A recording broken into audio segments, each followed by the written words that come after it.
तर नमस्कार सर्वांना. थंबनेल बघून कळालंच असेल की आज आपण इडलीची रेसिपी पाहणार आहोत. चला तर मग छान अशी पांढरी शुभ्र आणि एकदम कापसासारखी मऊ इडली कशी बनवायची त्याची आपण पूर्ण अशी प्रोसेस पाहणार आहोत.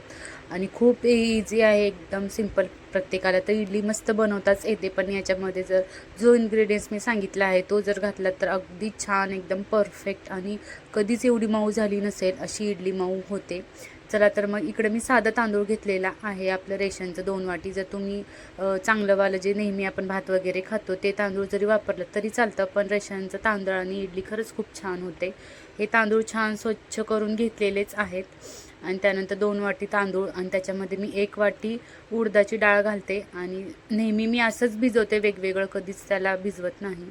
आणि पाण्याने 2-3 वेळा छान स्वच्छ धुवून घ्यायचं हे तांदूळ आणि डाळ एकत्र करून. छान भिजतेही आणि वाटतानाही आपल्याला एकदम सोपं जातं, म्हणजे उडदाचं पीठ एकदम छान असं मिक्स होतं. आणि हे जे खराब तांदूळ आणि जे ह्याची पाट आहे उडदाच्या डाळीची ती निघून जाते. म्हणून याला मी जवळजवळ 5-6 वेळा धुवून घेणार आहे स्वच्छ. जर तुमचे तांदूळ आणि डाळ स्वच्छ असेल तर 2 वेळा किंवा 3 वेळा धुवून स्वच्छ पाणी ओतून त्याला तुम्ही भिजत घालू शकता. आता पाहू शकता इथं छान मी धुवून घेतलेला आहे. वरती छान पाणी नितळ असं स्वच्छ पाणी आले. आता झाकून ठेवते आणि हे जवळजवळ 7 ते 8 तास भिजू घालायचं. जर चांगले जे आपण भात घालतो ते तांदूळ असतील तर त्याला जवळजवळ 9-10 तास भिजत घालावे लागतात, कारण ते तांदूळ थोडेसे रट्टा असतात, म्हणजे जाड असतात आणि भिजायला पण ते थोडेसे म्हणजे लवकर भिजत नाहीत आणि पीठ आपल्याला हवं तसं स्मूथ मिळत नाही. इथं पाहू शकता आता छान इथं तांदूळ मऊ झालेले आहेत. आता मिक्सरला पण असं छान एकदम स्मूथ अशी त्याची पेस्ट बनवून घ्यायची आहे. रवाळ रवाळ अजिबात ठेवायचं नाही, असं छान मस्त एकदम बारीक पाहू शकता दाखवले क्रीमी स्टाईल अशी तर पेस्ट. जितकं बारीक पीठ तितकं छान मऊ इडली होते. आणि तर मी बाकीचं पण जे उरलेलं तांदूळ आणि उडदाची डाळ आहे ती पण वाटून घेते. आता सर्व पीठ मी वाटून घेतलेलं आहे. आता याच्या पुढून आपण आपल्याला जे महत्त्वाचा इन्ग्रेडियंट्स ह्याच्यामध्ये मिक्स करायचा आहे तो आपण हे करून घेऊ. म्हणजे तुम्हाला सांगते चला.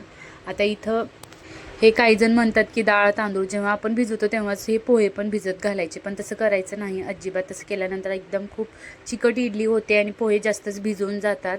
त्यामुळं आयत्या वेळी म्हणजे रात्रीच आपल्याला हे पोहे स्वच्छ धुवून घ्यायचे आहेत. फक्त 1-2 वेळा स्वच्छ धुवून घ्यायचं आणि थोडंसं पाणी टाकून मिक्सरला वाटून घ्यायचं.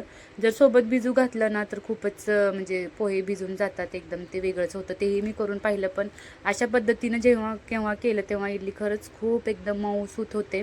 आणि जो चिकटपणा इडलीचा थोडा थोडा असतो तो अजिबात होत नाही. एकदम छान अशी इडली होते. पाहू शकता पोहे पण मस्त लगेच भिजून गेले, थोडंसं जास्त पाण्यात भिजवल्यानंतर. अजिबात त्याला 5-6 मिनिट वगैरे भिजू घालायची गरज नाही, लगेच भिजू घालायचं आणि लगेच मिक्सरमधून आपल्याला ते बारीक असं वाटून घ्यायचं आहे. थोडंसं जास्त पाणी टाकायचं म्हणजे जी पेस्ट आहे ती अशी पाहू शकता एकदम छान याची पण पेस्ट एकदम मऊ होते.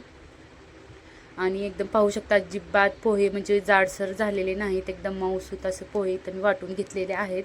आणि हेच आता आपल्याला त्या पिठामध्ये घालायचं आहे आणि याच्यानेच इडली जी आहे ती एकदम सॉफ्ट होते. आता मिक्सरला बारीक वाटलेले जे पोहे आहेत त्या या मोठ्या पातेल्यामध्ये ज्यामध्ये आपण या अगोदरचं पीठ वाटलेलं होतं त्याच पातेल्यात ओतून घेते. आणि छान असं हाताने जितका वेळ आपल्याला ते एकजीव करता येईल पोह्याचं मिश्रण आणि हे आपलं इडलीचं अगोदरचं जे मिश्रण आहे, पीठ जे आहे ते एकत्र छान असं जितकं मिक्स करता येईल तितकं मिक्स करायचं, जेणेकरून छान असं अजून पीठ एकदम मऊ फुगलं जाईल आणि ते पीठ मुरायलाही छान हे होतं, त्याला मदत होते. म्हणून असं आपल्याला फेटून घ्यायचं आहे छान.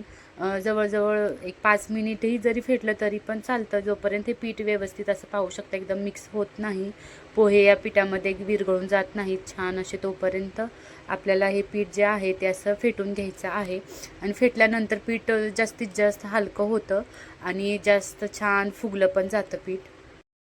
आता त्यानंतर याच्यामध्ये 1 चमचाभर मी इथं सोडा टाकलेला आहे. अर्धा चमचाच आहे तसं तर.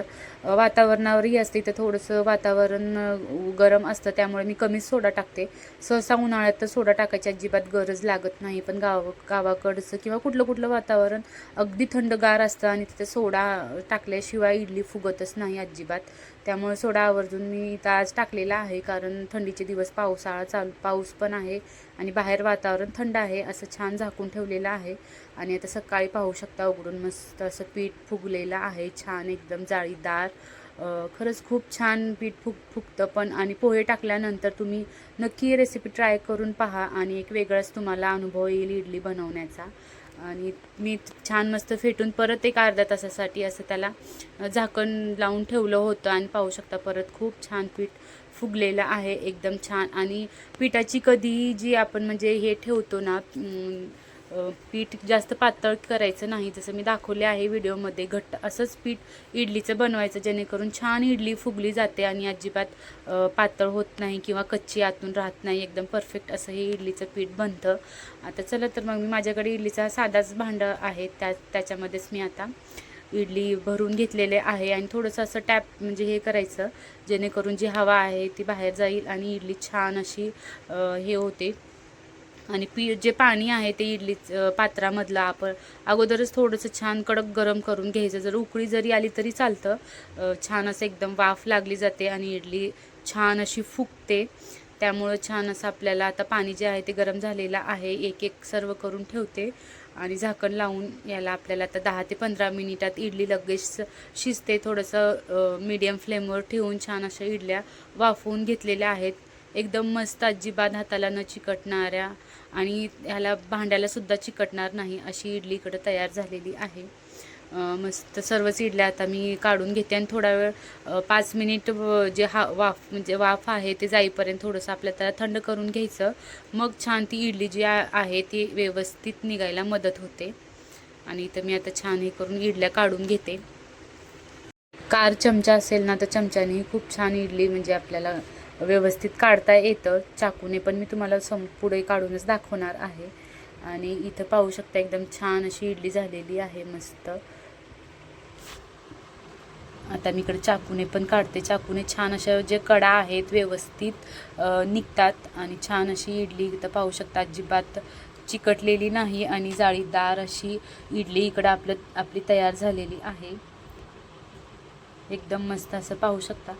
चला तर मग आजची इडलीची रेसिपी तुम्हाला कशी वाटली ती नक्की कमेंट्स करून सांगा. आणि नवीन आहात तर चॅनलला आपल्या नक्की सबस्क्राईब करा आणि कमेंट्स पण करा, लाईक पण करा. चला तर मग भेटूया नेक्स्ट रेसिपीमध्ये. छान अशी इकडे इडली तयार झालेली आहे एकदम स्मूथ आणि जाळीदार.